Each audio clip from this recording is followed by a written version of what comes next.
Sintayong nikmati liburan bersama penyanyi trot Korea Selatan. Luis Milla coret satu nama pemain timnas Indonesia. Elkan Bagot resmi berlabuh ke klub baru.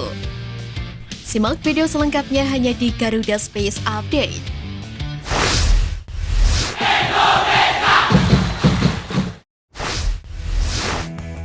Bek keturunan timnas Indonesia Elkan Bagot resmi dipinjamkan Ipswich Town ke klub kasta ketiga Liga Inggris Cheltenham Town FC. Di paruh pertama musim 2022-2023, pemain keturunan tersebut dipinjamkan ke klub kasta keempat Liga Inggris Gillingham FC. Bersama The Gills, Elkan Bagot menunjukkan penampilan yang impresif sebagai pemain belakang dengan mencetak 3 gol dari 29 pertandingan. Harapannya Elkan Bagot mendapatkan menit bermain yang banyak bersama Cheltenham Town FC, tim yang saat ini menempati posisi 18 dari 24 klub League One 2022-2023. Usai bergabung dengan Cheltenham Town FC, Elkan Bagot mengaku tak akan melupakan momen indah bersama Gillingham FC yang telah berjasa dalam perkembangan karir dirinya. Melalui Instagram pribadinya, pemain berusia 20 tahun itu mengucapkan terima kasih kepada The Gills yang telah memberikan pengalaman selama 6 bulan. Di lain sisi, Elkan Bagot mengaku girang bisa berseragam Cheltenham Town di paruh kedua musim 2022-2023. Pemain kelahiran Thailand itu tak sabar untuk menjalani debut bersama klub barunya tersebut. AFF telah resmi starting 11 terbaik di edisi 2022. Timnas Indonesia menyumbang satu nama terbaik di Piala AFF kali ini. Nama Jordi Amat masuk di antara para pemain Vietnam dan Thailand untuk pos pertahanan. Pemain Thailand dan Vietnam cukup mendominasi dalam starting 11 seperti Sarah Yuyen, Terasil Dangda, Tian Lin, dan Van Hau. Terdapat salah satu pemain Malaysia yang turut meramaikan starting 11. Dialah gelandang Malaysia, Faisal Halim. Lampu hijau Piala AFF masuk kalender FIFA dari Gianni Infantino mengundang antusias pecinta sepak bola ASEAN. Akan tetapi tak mudah bagi Piala AFF begitu saja masuk dan menjadi salah satu ajang resmi di kalender FIFA kelak. Pasalnya ada dua alasan mengapa rencana Piala AFF masuk kalender FIFA akan sulit terwujud.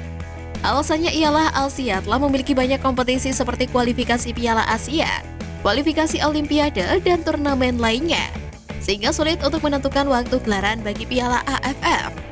Selain itu, kompetisi domestik di Asia Tenggara digelar di waktu yang berbeda-beda menjadi permasalahan tersendiri. Presiden Federasi Sepak Bola Thailand atau FAT, Somyot Phompanmong dikabarkan bertekad untuk memperpanjang kontrak sang pelatih Alexandre Polking. Sebab masa bakti Mano bersama timnas Thailand akan habis pada pertengahan 2023. Dengan prestasi yang telah diraih skuad Gajah Perang, Somyot Phompanmong menilai Polking layak untuk dipertahankan. Namun sebelum itu, manajer timnas Thailand, Walpam Lamsam alias Madampang, menyebut akan berdiskusi terlebih dahulu dengan pelatih berdarah Jerman Brasil tersebut. Salah satu media Malaysia, Phuket FC, merayu Marcelino Ferdinand bersedia untuk bergabung dengan klub negeri jiran.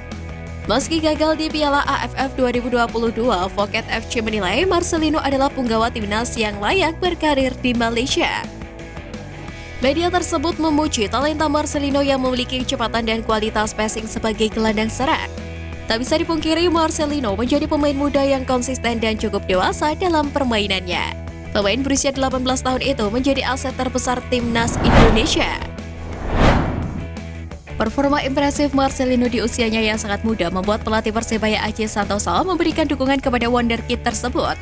Jika ada tim luar negeri yang berminat untuk memakai jasanya, ex-pelatih timnas Indonesia itu mengingatkan agar Marcelino tidak cepat puas dengan semua hasil yang saat ini diraihnya, karena dirasa masa depannya masih panjang dan sangat cerah. Aceh Santoso menegaskan berjanji siap melepas jika Marcel bermain di luar negeri dan mendapatkan menit bermain. Berbeda dengan Marcelino Ferdinand, Ronaldo Kuate menjadi wonderkid yang dilupakan Sintayong di Piala AFF 2022. Meski sempat dipanggil timnas senior, pemain berusia 18 tahun itu kini fokus berlaga bersama Madura United di lanjutan Liga 1 2022-2023. Ronaldo Kuate telah mencatatkan 6 penampilan musim ini dengan total 408 menit bermain. Pemain kelahiran Yogyakarta 19 Oktober 2004 itu mampu mencetak 1 gol dan 1 assist sejauh ini. Beredar rumor bahwa Ronaldo Kuate diincar oleh klub asal Turki Antalyaspor. Namun hingga kini belum ada tanda-tanda sang pemain akan berkarir di luar negeri. Sintayong saat ini masih menikmati momen waktu liburannya sebelum kembali fokus untuk mempersiapkan timnas U20 Indonesia untuk mengikuti Piala Dunia U20 2023. Di sela-sela waktu liburnya, Sintayong ternyata tidak bisa lepas dari aktivitas sepak bola. Mengutip dari laporan media Korsel news.net.com, pada akhir pekan lalu, Sintayong sibuk memberikan pelatihan untuk penyanyi trot asal Korsel yang tengah datang ke Indonesia. Para penyanyi trot yang datang ke Indonesia tergabung ke FC Trot Queens, klub sepak bola yang didirikan atas inisiatif dari ex-rekan Sintayong di Songnam Ilhwa, Lee Sang-yeon. Meski gagal membawa timnas Indonesia meraih gelar Piala AFF 2022, Shin tetap mendapatkan pujian di bidang lain, yakni sebagai bintang iklan. Media Korsel tekuru.co.kr menyebut iklan mie instan yang dibintangi oleh Sintayong sangat berpengaruh dengan penjualan produk. Disebutkan juga bahwa penayangan iklan yang cukup banyak peminatnya itu membuat produsen mie berencana untuk melakukan ekspor mie dalam jumlah besar ke Indonesia. Pelatih asal Prancis Philippe Trossayer dikabarkan akan melatih timnas Vietnam menggantikan Park Hang-seo. Trossayer yang kini berusia 67 tahun punya pengalaman panjang melatih negara-negara Afrika dan Asia. Mantan pemain Reims itu tercatat pernah membesut Nigeria, Afrika Selatan, Jepang, dan Qatar. Trossayer juga tidak asing dengan sepak bola Vietnam. Sebab pada periode 2019 hingga 2021, dia dipercaya menjadi direktur teknik Akademi VFF. Pria kelahiran Paris itu juga sempat membesut timnas U19 Vietnam pada tahun 2019. Menariknya, Philippe Trossayer pernah bernasib buruk ketika bersua salah satu rival timnas Vietnam di Asia Tenggara, Indonesia. Pada Piala Asia 2004 di China, Trossayer yang kala itu menukangi timnas Qatar pernah kehilangan pekerjaan karena kalah dari timnas Indonesia. Pada turnamen tersebut, Qatar besutan Philippe Trossayer masuk grup A bersama Indonesia, Bahrain, dan tuan rumah China. Menghadapi Madura United dalam lanjutan Liga 1, pelatih Persib Bandung Luis Milla dipastikan mencoret dua pemainnya. Dua pemain itu antara lain Febri Haryadi dan pemain timnas Indonesia Mark Klok. Luis Milla terpaksa mencoret keduanya lantaran Febri Haryadi masih menjalani masa pemulihan akibat cedera. Sementara Mark Klok masih dalam kondisi yang kurang fit. Sementara itu, nama pemain timnas Indonesia lainnya yakni Rahmat Irianto dan Ricky Kambuaya dipastikan ikut serta dalam pertandingan tersebut. Nasib kurang mujur dua pemain timnas Indonesia alumni Piala AFF 2022, Eki Maulana Fikri dan Sadil Ramdhani yang saat ini berstatus tanpa klub. Sadil diketahui sebelumnya telah memperkuat Sabah FC, namun kontrak sang pemain sudah habis pada November lalu dan belum ada kesepakatan kontrak baru. Sementara Eki diketahui telah mengakhiri kontraknya bersama FC Vionslate Moravce, klub asal Slovakia.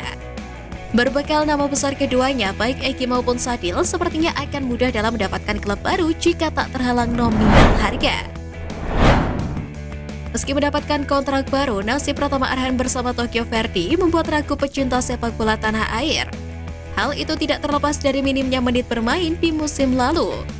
Terbaru postingan Tokyo Verdy mengenai kontrak Pratama Arhan dibanjiri komentar dari warganet Indonesia. Banyak netizen yang mengatakan bahwa Pratama Arhan lebih baik dipinjamkan ke Persib Bandung. Ex-PSIS Semarang tersebut memang dirumorkan menjadi incaran Persib sejak dibukanya bursa transfer lalu. Menteri Pemuda dan Olahraga Zainuddin Amali menjawab isu yang menyebutkan bahwa dia satu paket dengan Erick Thohir dalam Kongres Luar Biasa PSSI periode 2023 hingga 2027. Menteri asal Gorontalo itu membantah bahwa dirinya sudah menjalin komunikasi dengan Erick Thohir soal jabatan ketua dan wakil ketua. Amali menyebut suara voters PSSI yang nantinya bakal menentukan. Dalam kesempatan tersebut, Amali juga menerangkan bahwa dirinya tidak dikontrak komite pemilihan PSSI terkait kelengkapan berkas. Ini menandakan berkas yang diserahkan Amali sudah lengkap dan tinggal diverifikasi kebenarannya. Sekian Flash News kali ini Sobat Garuda, mari terus dukung perjuangan Timnas Indonesia. Nantikan Flash News Edition dari Garuda Space selanjutnya. Terima kasih dan salam olahraga.